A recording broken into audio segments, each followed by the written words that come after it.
Good morning. He is risen. Amen. Good morning from me as a person. I am Pastor Bob's dad. To help you understand where I'm coming from, I will share some of my past. I'm a retired Coast Guard officer and spent most of my, it would be it'd be 28 years in the Coast Guard, flying seaplanes and helicopters for 20 years. After I retired from the Coast Guard, I went to seminary and became a minister and was a pastor for 21 years. I became a Christian during my years as a Coast Guard officer. And I learned that God could keep me safe and I could take refuge in Him when I was flying airplanes and helicopters. Sometimes it was kind of scary. Hours of boredom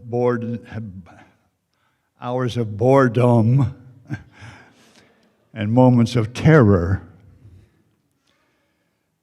I'd like to share two illustrations about how God keeps me safe and has kept me safe and how I could help others when I took refuge in Him. By the way, what I am saying is based on the first verse of Psalm 16. The verse reads, "Keep me safe, my God, for in you I take refuge." I'm going to cite a couple of illustrations in my years as a Coast Guard pilot that explain that verse from Psalm 16, how it became a reality to me. The first thing I should like to mention is one that happened early on in my career. I was called out to go to a ship collision, a very large cruise ship with people, lots of people on board, cruise ship, had collided with a tanker, a very large tanker full of fuel. Both were damaged severely. They had a switch up in the front of the vessel that they could push on this cruise ship, and the watertight doors would just come closed. Well, sadly, one young woman who was a crew member was standing in one of those watertight doors when it closed, and it closed on her. And they're heavy-duty electric-operated doors. They don't stop for anything. She was severely hurt. So they called me out. It was at night. They called me out to go get her, save her life, get her to a hospital. So I took off in the helicopter, and it was one foggy night, very foggy night. That's why the two ships collided. They weren't watching their radar, of course, and they collided in this terrible fog about 20 miles off the shore of New Jersey. Anybody here from New Jersey? Yeah, it's about 20 miles off the shore of Jersey that these two ships collided. So I took off, and the fog was just impossible. And this is when I began to learn that God takes care of me, that God was answering my prayers. I wanted to be safe. Lord, help me. Lord, I take refuge in you, because I did not want to fly into that ship, and it almost happened, but the Lord was there. I could not see that vessel at night with this heavy fog until I got within about 40 feet of the bow, and I was looking up at that bow, and I was flying at 40 feet, 40, 50 feet maybe in the helicopter, and had this bow well above me coming right at me. It wasn't really moving very fast because they were not really under power, but they were being moved by the waves, and the movement was very slow, but they were coming toward me, and I had to get around them. Get over the stern. I had to hover over the stern of the vessel so that they could bring this woman out in a stretcher and get her into my helicopter. Well, it worked. It seems for some reason, and I know what it is, I was asking God and He was answering. I got that helicopter to the stern. They had to take down some wires and things that were in the way. But I hovered over the stern, and they brought this young woman out, severely hurt, had her in a stretcher. They loaded her in my chopper, and I was able to fly back to New Jersey and get her to a hospital. But that's not the only time that something like that happened. I had another situation. As a matter of fact, it's interesting that this case where I saved that young woman's life, I believe, was the day before Thanksgiving, 1964. The day before Thanksgiving. I went back to the air station. The day after Thanksgiving, I was called out again. This time, it wasn't a ship problem. It was the problem of a man who was on a ship. He was on a cargo ship.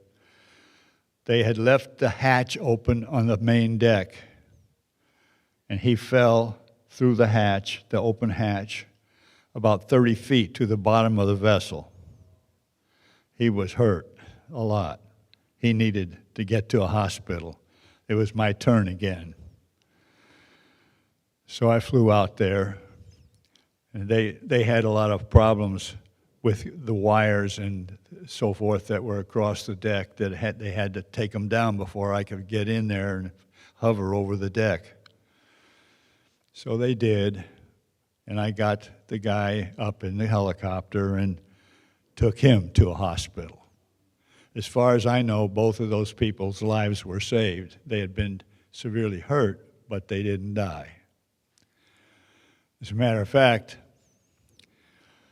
the crew member that fell, the ship owners decided they ought to thank me.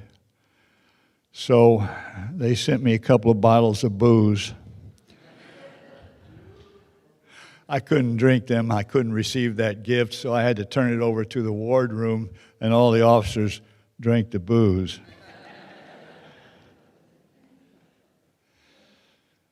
But that was another time, when I realized that God was keeping me safe.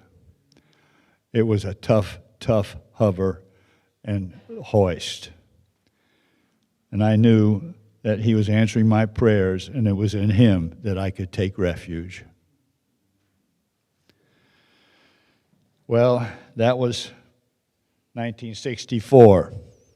A few years later, we had moved. I was no longer flying out of Brooklyn.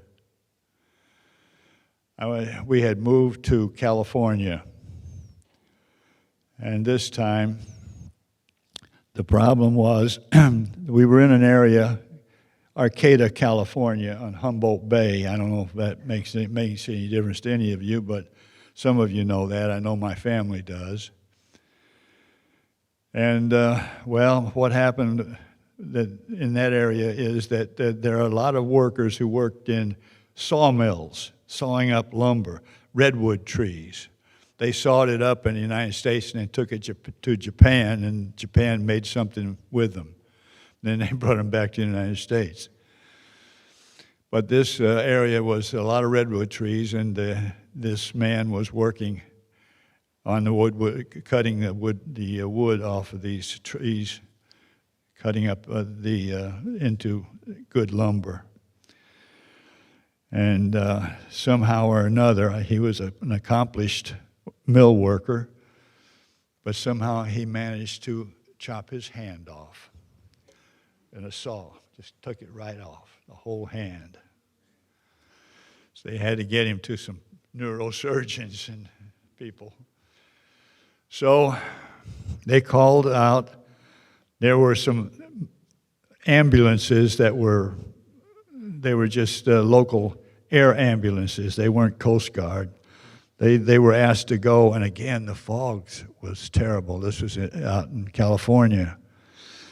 They said, no way, we're not going to get that guy, take him to a hospital. The weather's too bad. So they said, we'll call the Coast Guard. All right. I was the commanding officer of the air station at the time, and I needed flight time. We all had to get so much flight time, even the commanding officer. So I said, okay, I'll take this one. So they brought this guy to us in an ambulance at the air station, loaded him up in my chopper, and my deal was to take him to a bigger place in the California area so they could then take him a long way to a hospital. We were in a land of nowhere. And so I just had to fly about 20, 30 miles into the mountainous area of California to get him to a bigger airplane that could fly all the way to San Francisco. And I couldn't. In my helicopter, I didn't have enough fuel to go that far. So I had to transfer him to a plane. Well, I was going, and I got up there into the clouds, like those people, the civilian ambulance said, no way, we're not going into that. I said, well, I was praying, I think the Lord will get me there. And I prayed, and I expected that God would care for me. He had already proven that he was doing that. So I flew into the fog, and I was a little bit frightened because it's mountainous, and I couldn't see the mountains because of the fog. So I kept on trucking, going a route that I thought I knew that was clear of the mountains. But it was getting worse and worse, and I was beginning to worry. And I had a nurse with me that came with the patient. They had his hand in a bucket of dry ice. He was back in the back with his hand chopped off, and a nurse was with him. She had never been in a helicopter, and that kind of scared her.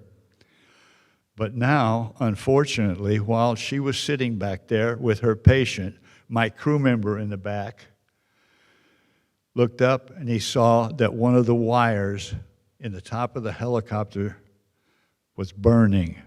It wasn't supposed to burn. Somehow it was burning, and it was an electrical fire.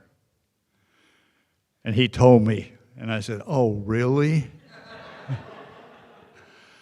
And the young lady, the nurse in the back, I looked over my shoulder to see how she was doing. She had a headset on so she could hear us talking in the airplane. She had a headset on, and she was getting pretty nervous, and she could smell and see the fire. And she's got a crew member next to her, and he's saying, hey, Captain, we got a fire back here. And, of course, when she heard that, and he was having to tell me up front, and he was trying to put the fire out, she got really nervous. So I looked back at her, and I thought, oh, my gosh, she's going to faint. But she made it through. We kept on flying. I was thinking, oh, I got to miss these mountains and get this guy to the other airplane in a hurry. I didn't think there was much chance that I could do that. I was beginning to worry about it, to be honest, but I was praying about it. And I knew the Lord would do something for me. I believed in that. And he did. He performed a miracle. Literally. I looked out the window of my helicopter, and down below me I was over one set of clouds. They were in layers. I was in above and between layers of clouds, heavy clouds. I looked down at the clouds below me that kept me from seeing the earth below. And what in the world? I looked and I couldn't believe my eyes. There suddenly appeared a huge hole in the cloud. It was about 40 feet wide, huge hole, just developed in front of my eyes. I pulled into a hover and I looked down, and here is this hole opening up like mad. Huge hole in the clouds, and I could see right down to the river below me. There was a river down there. I was in an amphibious helicopter. And that cloud was big enough for me to circle around and go down, all the way down to the river bank. Was I saved or what? And the nurse survived.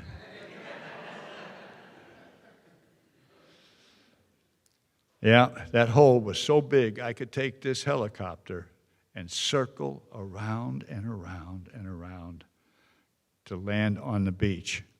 Get on the radio, call back to my air station and say, send me another helicopter. I've got one that's burning here on the beach. And they did. The man was taken back to the airplane that was going to take him to San Francisco. He went there. They put him in the hospital. They sewed his hand back on. 2 months later, I looked him up, and he was doing this with that hand.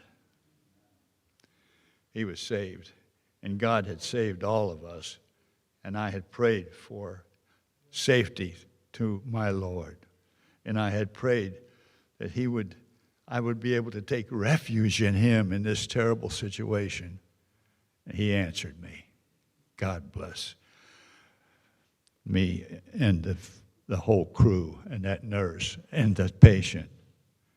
Otherwise, we would have bought the farm, as pilots call it. So we were surviving.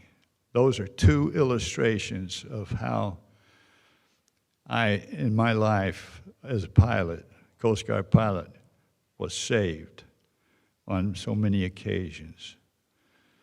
Not just these 2 or 3, but I cite them as ones that were very significant. God heard me. God answered. God let me live to do my job. And my crew members and the nurse and all were all saved as well. I learned what it was to have that kind of love.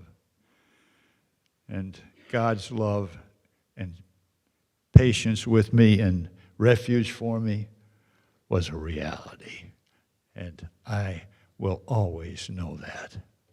To God be the glory through Jesus Christ our Lord.